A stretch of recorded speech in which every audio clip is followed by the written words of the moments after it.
Hi everyone எல்லாருக்கும் வணக்கம். இந்த எபிசோடில் மகுடம் படம் எப்படி இருக்கு வாங்க பார்க்கலாம். மகுடம் கேஸ்டிங்கை பொறுத்த வரைக்கும் விஷால், அஞ்சலி, துஷாரா விஜயன் போன்றோர் நடித்திருக்காங்க. இந்த படத்தை ஸ்க்ரீன் பிளே எழுதி டைரக்ட் பண்ணவர் யாருன்னா விஷாலே பண்ணியிருக்காரு. மியூசிக்கல் ஸ்கோரிங் வந்து ஜிவி பிரகாஷ் பண்ணியிருக்காரு. சினிமோட்டோகிராஃபி வந்து 4 பேர் ஹேண்டில் பண்ணியிருக்காங்க. ராமானுஜம், ஜெய் கார்த்திக், ரிச்சர்ட் போன்றோர் ஹேண்டில் பண்ணியிருக்காங்க. மகுடம் படத்தின் கதை அப்படின்னு சொல்லும்போது படத்தின் நாயகனான விஷால் வந்து ஒரு அமைதியான வாழ்க்கை தன் குடும்பத்தோட வாழ்ந்துட்டுருக்காரு. அவருக்கு மனைவியாக துஷாரா விஜயன் இருக்காங்க. 2 குழந்தைகளும் இருக்காங்க. அவர் ஒரு மெடிக்கல் ரெப்ரசன்டேட்டிவ் வேலை பார்க்குறாரு. அட் தி சேம் டைம் ரொம்ப ஒரு நேர்மையான ஆளும் கூட.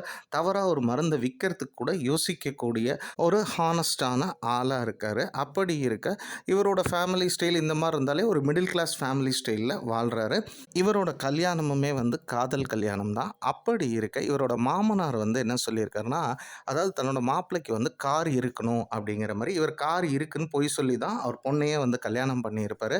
அப்படி இருக்க மாமனார் வந்து அவர் ஊர்லேருந்து அதாவது விஷால் இருக்கிற வீட்டுக்கு வராரு. அப்போ வந்து என்னை காரில் பிக்கப் பண்ணிக்கோ அப்படிங்கிற மாதிரி சொல்ல விஷாலுக்கும் வந்து எப்படியாவது ஒரு கார் வாங்கிடணும் அப்படிங்கிற மாதிரி நினைக்கிறாரு.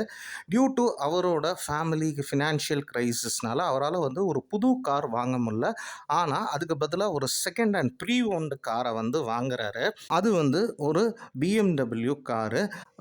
விஷால் வாங்குறதுக்கு முன்னாடி இந்த காருக்கு ஓனராக இருந்தவன் பார்த்தீங்கன்னா கப்பல்லேருந்து இல்லீகல் சரக்கெல்லாம் இறக்குறவன். அவனுக்கு வந்து நிறைய அதாவது ஸ்கெட்சு போட்டு வச்சிருக்கிற ஆளுங்க இருக்காங்க. அப்போது இந்த விஷால் இந்த காரை வாங்கும்போது அந்த கார் நம்பரை பார்த்துட்டு அந்த இல்லீகல் தொழில் பண்ணுறவன் தான் நினச்சி சில ஸ்கெட்சை வந்து அவனோட எதிரிகள் போடுறாங்க. அதில் தெரிஞ்சோ தெரியாமலோ விஷால் அண்ட் ஃபேமிலி உள்ள மாட்டிடுறாங்க. விஷாலுக்கும் இதனால வந்து சில இழப்புகள் ஏற்படுது.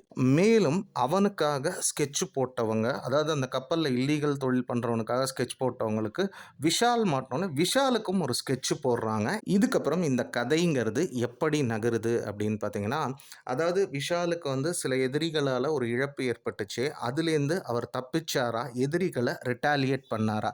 அதே சமயம் அவங்க வந்து யாரோ கப்பலில் இல்லீகலாக தொழில் பார்க்குறவனுக்கு போட்ட ஸ்கெட்ச் வந்து எப்படி விஷாலுக்கு மாறுச்சு? அப்போ விஷாலோட பின்னணி என்ன? இதெல்லாம் தாண்டி விஷாலுக்கு ஏன் வந்து அந்த எதிரிகள் வந்து ஸ்கெட்ச் போட்டாங்க? இது எல்லாத்துக்கும் ஆன்சர் கொடுக்குற ஒரு படமாக அமையிறது தான் மகுடம்.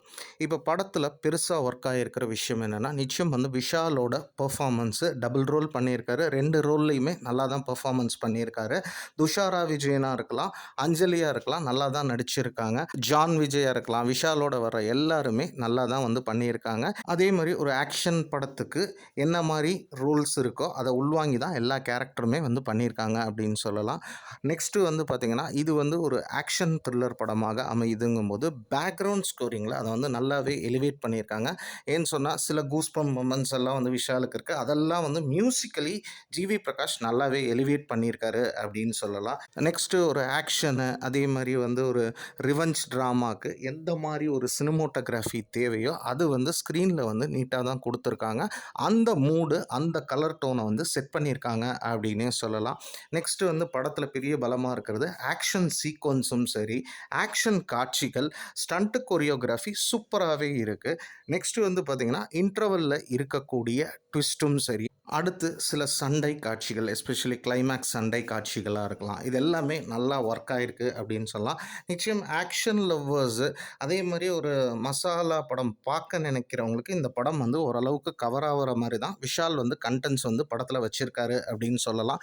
அடுத்து விஷாலோட மாஸ் மூமெண்ட்ஸ் அவர் ரசிகர்கள் அவர்கிட்டேருந்து எதிர்பார்க்குற அந்த ஆக்ஷன் அண்ட் அந்த மாஸு எஸ்பெஷலி அந்த கிளைமேக்ஸ் ஃபைட்டு இது எல்லாமே இந்த படத்துக்கு வந்து பெரிய பலமாக இருக்குது. இப்போ இந்த படத்தில் வேறு என்னெல்லாம் செஞ்சுருந்தா இந்த படம் வந்து இன்னும் பெரிய ஒரு மகுடத்தை சூடியிருக்கும் அப்படின்னு பார்த்தீங்கன்னா, முதல்ல இந்த படத்தோட லென்த்து கிட்டத்தட்ட 3 ஹார்ஸ் 5 மினிட்ஸ் ஓடுது.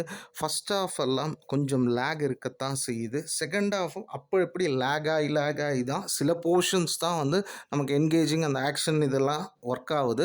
மற்றபடி படத்தோட டியூரேஷனுங்கிறது நிச்சயம் வந்து அதை கொஞ்சம் கிறிஸ்ப் பண்ணியிருந்தாங்கன்னா இன்னும் பெரிதாக அமைந்திருக்கும். அடுத்தது இது வந்து ஆக்ஷன் ரிவெஞ்ச் ட்ராமா அப்படின்னு சொல்லும்போது அப்படிங்கும்போதே ஃபஸ்ட்டு வந்து சினிமாட்டிக் லிபர்ட்டி அப்படிங்கிறது எடுத்திருப்பாங்க. At the same time logical loop holes எல்லாமே இந்த படத்தில் இருக்குது. அதே மாதிரி ஒரு பாயிண்ட்லலாம் படம் வந்து நம்ம ப்ரெடிக்ட் பண்ணுற மாதிரி தான் இருக்குது. ஒரு ஆக்ஷன், ஒரு ரிவெஞ்ச் ட்ராமா அப்படின்னு சொல்லும்போது அதில் வந்து ஒரு எமோஷன் வந்து ஒரு ஸ்ட்ராங் எமோஷன் இருந்தால் தான் அது பெருசாக ஒர்க் ஆகும். அதே மாதிரி ஒரு ஆக்ஷன் ரிவெஞ்ச் அப்படிங்கும்போது வில்லன் வந்து ஸ்ட்ராங்காக இருந்தால் தான் அந்த கதையே எடுபடும். இந்த படத்தில் அந்த மாதிரி ஒரு எமோஷனோ இல்லை வில்லனோட கதாபாத்திரம் எழுதின விதமோ ரொம்ப ஸ்ட்ராங்காக இல்லாததுனால நமக்கு நிறைய விஷயம் ப்ரெடிக்டபுளாக போகுது. ஒரு பாயிண்டில் வந்து சீக்கிரம் முடிங்க அப்படிங்கிற மாதிரி தான் இந்த படம்ங்கிறது நம்மளை கொண்டு வந்து நிறுத்துது. ஓவராலாக மகுடம் படம் எப்படி இருக்குது அப்படின்னு பார்த்தீங்கன்னா, படத்தின் நாயகனான விஷால் வந்து ஒரு அமைதியான சந்தோஷமான வாழ்க்கை, ஒரு டிப்பிக்கல் மிடில் கிளாஸ் வாழ்க்கையை வாழ்கிறாரு. அவருக்கு ஒரு மனைவி, 2 குழந்தைகள் இருக்காங்க. அப்படி இருக்க அவரோட கல்யாணம்ங்கிறது காதல் கல்யாணம். அவங்க மாமனார் வந்து கார் வச்சிருக்கிறவனுக்கு தான் பொண்ணு தருவேன்னு சொன்னதுனால இவர் கார் இருக்குன்னு பொய் சொல்லிடுறாரு. அந்த பொய்யை உண்மையாக்க இவரோட வசதி வாய்ப்பு வந்து ஒரு புது கார் வாங்குறதுக்கு வந்து சப்போர்ட்டிவாக இல்லை. அதனால ஒரு செகண்ட் ஹேண்ட் வந்து BMW வாங்குறாரு. அந்த BMWக்கு எர்லியராக இருந்த ஓனர் வந்து பார்த்திங்கன்னா ஒரு கடத்தல்காரர், கப்பலில் இல்லீகல் ஆக்டிவிட்டீஸ் எல்லாம் பண்ணக்கூடிய ஒரு நபர். அவரை கொல்ல வந்து சில எதிரிகள் வந்து சதி தீட்டும் போது அந்த கார் நம்பரை வச்சு விஷால் அந்த காரில் வந்து தன் குடும்பத்தோட பயணிக்கும் போது அந்த எதிரிகள் வந்து விஷால் அண்ட் விஷால் ஃபேமிலியை அட்டாக் பண்ணுறாங்க. அதனால் விஷாலுக்கு சில இழப்புகள் ஏற்படுது. இதுக்கப்புறம் இந்த கதை எப்படி நகருதுன்னா, அந்த எதிரிகளை விஷால் எப்படி ரிட்டாலியேட் பண்ணார், அதே சமயம் அந்த கடத்தல்காரரோட எதிரிகள் வந்து டார்கெட் பண்ணது அவரை, ஆனால் அவங்களுக்கு வந்து விஷால் கிடச்சதுங்கிறது இன்னும் ஒரு பெரிய டார்கெட்டாக மாறுது. ஏன் அப்படின்னு பார்த்தீங்கன்னா, விஷாலின் பின்னணி என்ன, இது எல்லாத்துக்கும் ஆன்சர் கொடுக்குற ஒரு படமாக அமையிறது தான் மகுடம். இதை டைரக்டர் விஷால் நமக்கு எப்படி கொடுத்துருக்காரு அப்படின்னு பார்த்தீங்கன்னா, மசாலா படம் பார்க்குற ஆடியன்ஸ், அதாவது ஒரு படத்துக்குள்ளே போகிறாங்க, எனக்கு எந்த விதமான லாஜிக்கும் வேண்டாம், சாங்ஸ் இருக்கணும், எமோஷன்ஸ் லைட்டாக ஒர்க் ஆனாலும் பரவாயில்ல, ஆக்ஷன் இருக்கணும், ஒரு ரிவெஞ்ச் இருக்கணும், ஒரு காமெடி இருக்கணும்னா அந்த ஆடியன்ஸுக்கு வந்து ஓரளவுக்கு இந்த படம்ங்கிறது ஒர்க் அவுட் ஆகும்.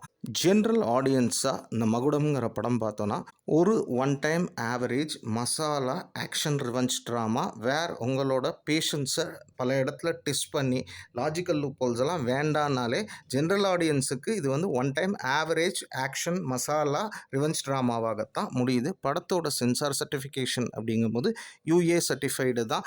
அடல் காட்சிகள் இல்லை, ஆனால் வன்முறை காட்சிகள் எக்கச்சக்கமாக இருக்குது. இதை மைண்டில் வச்சுட்டு பார்க்குறவங்க பாருங்கள். மேலும் ஒரு புதிய திரை விமர்சனத்தில் உங்களை வந்து சந்திக்கிறேன். நன்றி, வணக்கம்.